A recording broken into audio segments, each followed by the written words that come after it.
Hello again. Until a couple of hundred years ago, there were no regular police in Britain. If there was disorder, the army were called out to deal with it, and detecting crime was a very hit and miss process.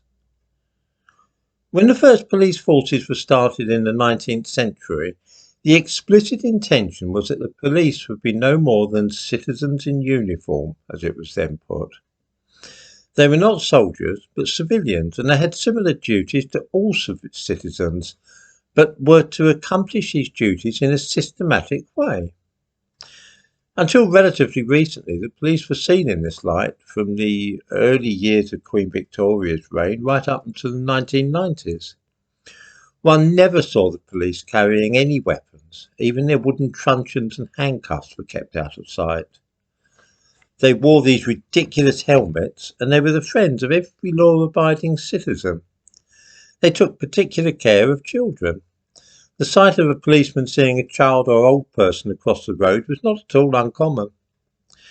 It was a long-established principle that the police were completely neutral politically, and that they would treat left-wing protesters or fascists in just the same way. Things had changed very much with the police in a very short length of time. Not only do they no longer keep their truncheon out of sight because it might look menacing and make people nervous of them, but these days they seem determined to display as many weapons as is humanly possible. Hanging from the belts of police officers patrolling London these days are metal batons, cans of tear gas, tasers and handcuffs. Don't even get me started on the number of police in central London that I've seen carrying pistols and machine guns. They all wear things which look like military flak jackets these days as well. These are not citizens in uniform. They look more like soldiers than they do anything else. Particularly scruffy, unkempt and menacing soldiers at that. These people are also strongly politicised and enforcing orthodox left-wing political ideology. The police are pro-gay and anti-fascist, in favour of immigration and strongly opposed to anybody who is right-wing. They talk and behave like the militant wing of a left-wing local authority's social services department. Somebody making a joke about transsexuals? Send a constable round to speak to him. A man setting fire to a copy of the Quran and posting a video of this action on YouTube? Track that man down and arrest him for inciting racial or religious hatred.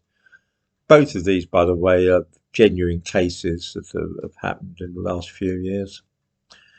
In 2005, the London tube bombings took place when four mad Islamists, a mixture of Asians and a Jamaican, set off suicide bombs which killed 50 people.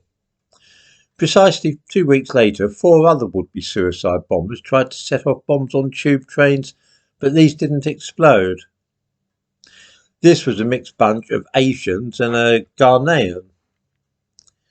Exactly a week later, I was stopped by the police at Mile End tube station. They wanted to search my backpack. There was a fear that suicide bombings on the tube might be becoming a regular event every week or every fortnight. And so on those days, exactly a week after the tube bombings, and 2 weeks, 3 weeks and so on, the police had a blanket stop and search at tube stations. Now, if the aim was really the prevention of terrorism, which is the ostensible reason for stopping and searching me, then the only people likely to carry out such bombings would be young men of black or Asian appearance. An old white guy is not going to be detonating a suicide bomb. The reason they stopped and searched me is the same reason they stopped and searched middle-aged white women at about the same time. Not because they seriously thought that middle-aged white men and women, those in their 50s and 60s, would really be likely to set off suicide bombs on a tube train, but because the police felt it was wrong to engage in racial profiling. In other words, rather than concentrating on the kind of people who might be likely to be terrorists, they would rather be even-handed and not single out folk just because of the colour of their skin. This liberal and progressive left-wing approach, which avoided stigmatising people of colour, as we say these days, actually put people in the capital at risk of death. Because while the police were wasting their time searching me, somebody whom they knew perfectly well was not a suicide bomber, a genuine terrorist could have walked right past them. In this way, being influenced by modern political ideology means that the police are not actually doing their best to prevent crime and to protect the public. I spent my adolescence in Ilford in East London and consequently keep in touch with the place. My brother lives there as well as some old school friends. The police in Ilford used to patrol the high road on foot and ensured that it was a very quiet and dull place. What sort of crimes do the police in Ilford focus on these days?